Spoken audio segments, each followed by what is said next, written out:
تو اللہ تعالیٰ فرماتا ہے وَأَوْحَيْنَا إِلَى مُوسَى، تو اس وقت ہم نے موسیٰ کو وحی کر دی۔ اب یہ وحی کی ضرورت اسی لیے پیش آئی ہے کہ اللہ تعالیٰ کو یہ پتا چل گیا کہ موسیٰ علیہ السلام گھبرا گئے، اب ان کو تسلی دینی ہے، ورنہ آلریڈی موسیٰ علیہ السلام کو اللہ نے یہ تو اذن دیا تھا کہ وہ لاٹھی پھینک دیتے بن جاتا، تو کیا وحی کی ان القی عصاک، کہ پھینک تو بھی اپنا عصا، فاذا هي تلقف ما يأفكون، تو وہ فوراً نگلنے لگا جو فریب انہوں نے بنا رکھا تھا۔ جیسے ہی انہوں نے پھینکا تو وہ صرف ان کی تو رسیاں صاف نظر آئی نا، کچھ کر نہیں رہی تھی، انہوں نے جب پھینکا تو وہ سارے کے سارے ان کو نگل گئے۔ تو اب یہ ایک ڈومیننسی تھی کہ یہ پریکٹیکلی اگر سپوز جادو بھی تھا تو یہ والا جادو جیت گیا جس نے دوسرے کو ختم کر دیا۔ عام لوگوں نے تو یہی سمجھا ہوگا کہ یہ چھوٹا جادوگر اور وہ بڑا جادوگر، فرعونیوں نے یہی سمجھا، یہ نہیں ہوا کہ ساروں نے وہاں پہ کلمہ پڑھنا شروع کر دیا۔ لیکن جادوگروں کو پتا چل گیا کہ یہ جادوگر نہیں ہے۔ اس کی وجہ یہ ہے کہ وہ تو نظروں کا دھوکہ تھا، اور جو کچھ موسیٰ علیہ السلام کے اس عصا نے کیا وہ فزیکل کر دیا تھا، کیونکہ وہ رسیاں کھا گیا، اس کے بعد دوبارہ موسیٰ علیہ السلام نے پکڑا، وہ عصا بن گیا، وہ ساری چیزیں غائب ہو گئی۔ یہ ایک پریکٹیکلی کر کے دکھا دیا۔ نظروں کے دھوکے میں تو یہ ہو سکتا ہے کہ آپ سانپ پھینکے، رسی بن جائے، رسی سانپ غائب تو نہیں ہوگی نا، کوئی فزیکل چیز تو وہاں پہ موجود ہی رہے گی نا، لیکن وہ فزیکل چیز بھی کھا گیا تو کھانے والا ظاہر ہے کہ وہ پھر فزیکلی اس چیز کو غائب کر رہا ہے۔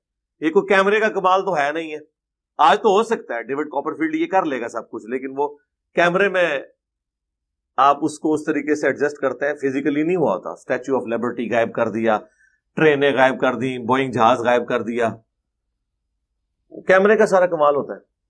پچھلے دنوں میری ویڈیو بھی ریکارڈ ہوئی ہے جب مفتی منیب الرحمان صاحب نے میرے بارے میں مضمون لکھا کہ یہ کشف اور کرامات اور معجزات کا منکر ہے، اپنی طرف سے چیزیں بنا کے بھی ہم نے معجزوں کا کیوں منکر ہونا ہے؟ آپ نے جو کہانیاں کرائی ہم ان کے منکر ہیں، جو قرآن و سنت میں ثابت ہیں چیزیں، معجزات انبیاء کے ہم مانتے ہیں، ہمارے ایمان کا حصہ ہے۔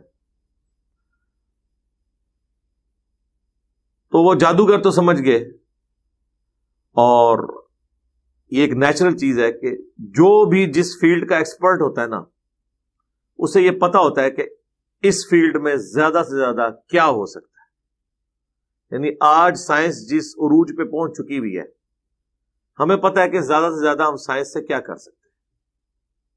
یعنی یہ نہیں ہو سکتا کہ کسی کے آنکھ کے ڈھیلے ہم نکال لیں اور اس کی جگہ ہم یہاں مٹی رکھیں اور ہاتھ پھیریں تو آنکھ بن جائے گی۔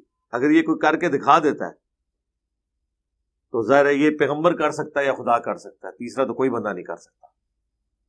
حضرت عیسیٰ علیہ السلام کرتے تھے نا، آج بھی یہ میڈیکل سائنس کے ذریعے یہ چیز پاسبل نہیں ہوگی۔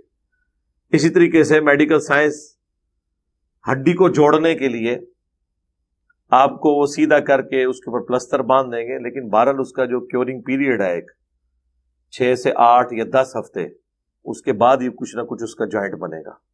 یہ تو امپاسبل ہے کہ کسی آرتھوپیڈک سرجن کے پاس آپ پنڈلی کی ٹوٹی ہوئی ہڈی لے جائیں اور وہ کہے جی صاحب لات سیدھی کرو، ہاتھ پھیرے اور بالکل دوبارہ سے وہ کھڑا ہو جائے۔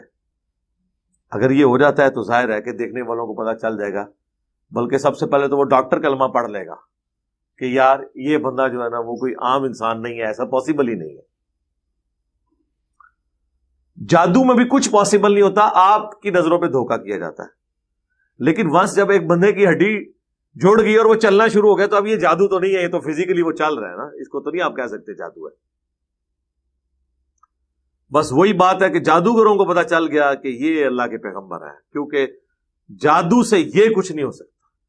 ہر فیلڈ کا ایکسپرٹ اپنی فیلڈ کے ایپیکس کو، چوٹی کو جانتا ہے کہ اس سے اوپر آگے جانا ناممکن ہے۔ وہی ہوا